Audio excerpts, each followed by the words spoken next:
My name is Trevor Thompson, and I'm the director of our parish office for justice and peace. My role here at the parish is largely coordinating the opportunities that we have for charitable outreach and mission trips and justice formation and advocacy.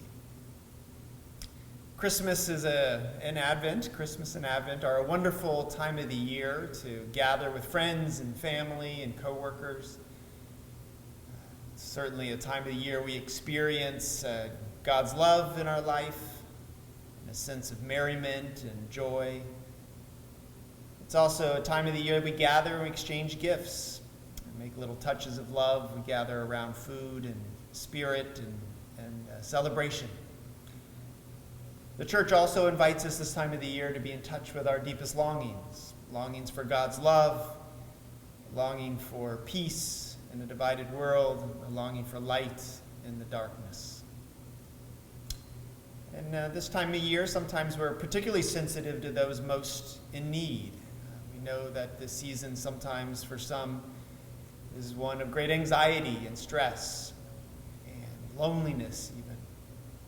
And so know that we're called in our tradition to reach out to those most in need, and out of our office we continue to provide those opportunities. I just want to highlight a few ways that we're doing that this Advent and Christmas season. One of the ways is our annual Advent Giving Tree. And this is a wonderful opportunity that we coordinate where the generosity of our parish community is bridged with the needs in our community.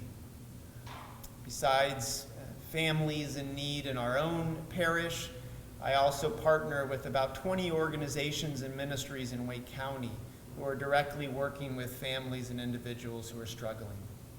Traditionally, thousands of gifts and thousands of dollars are donated, and it's a wonderful way that our parish is a light in the community at this time of the year.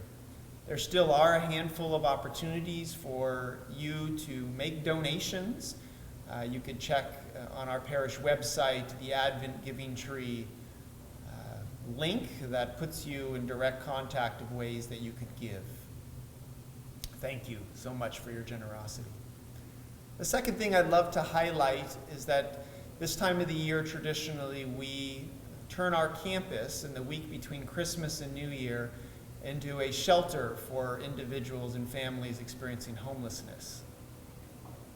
Pre-pandemic, again, we provided overnight accommodations, meals, and transportation to the day center in town. During the pandemic year, while we're not providing hospitality here in person, we are still providing meals and outreach and support to individuals who are homeless. And so this is a great opportunity for our parish to be light as well. And the third thing I'd love to highlight is that this time of the year we are providing assistance to refugees who are coming over from Afghanistan. And so I partnered with a local refugee resettlement organization, and over 200 Afghan arrivals have come into Wake County over this past month. And they're currently in hotels and temporary housing, and we have put together a team of parishioners who are ready to assist when these individuals move into their permanent housing. And so it's a great gift. In the coming weeks, we will be a light to these individuals who are in transition. So I just wanted to alert you to those opportunities that we have here this holiday season, where we can be a light in our world. You can find out more information about those opportunities as well as others in our parish bulletin that comes out weekly, as well as on our parish website. And so just a warm sense of greetings from me and from the Office of Justice and Peace and from St. Francis here this season. I'd now invite my colleague in ministry, Director of Pastoral Ministries, Kathy Sales, to offer a few words.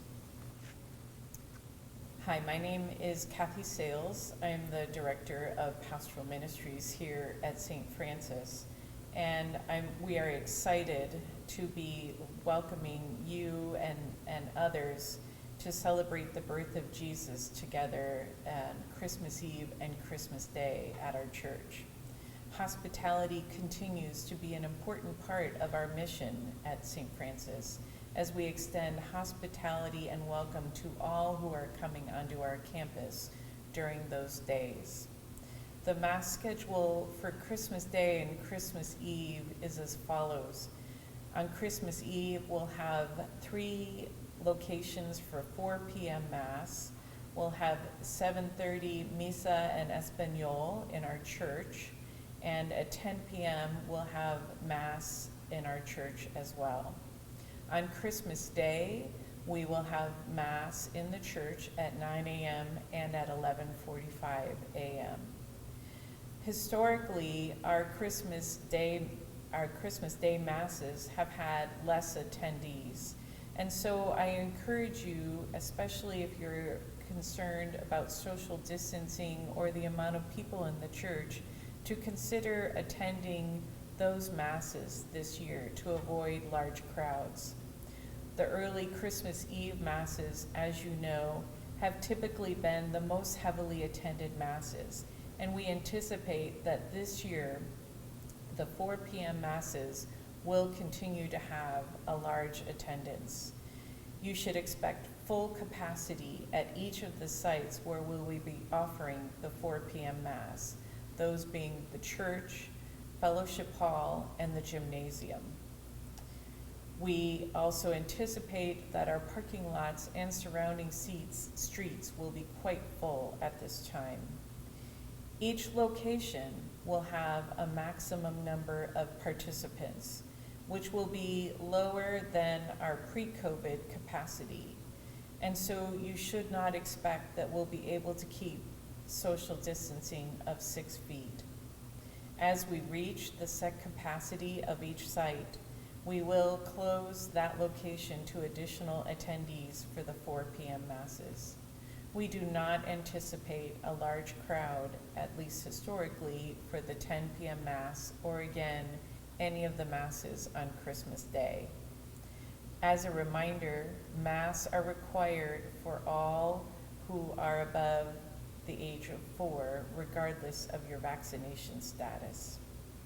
As we celebrate these last few weeks of Advent season together and prepare for the birth of Jesus, may we always remember to approach this time with wonder and awe at God's entry into the world in such a humble way. Thank you, and Merry Christmas from all of us here at St. Francis.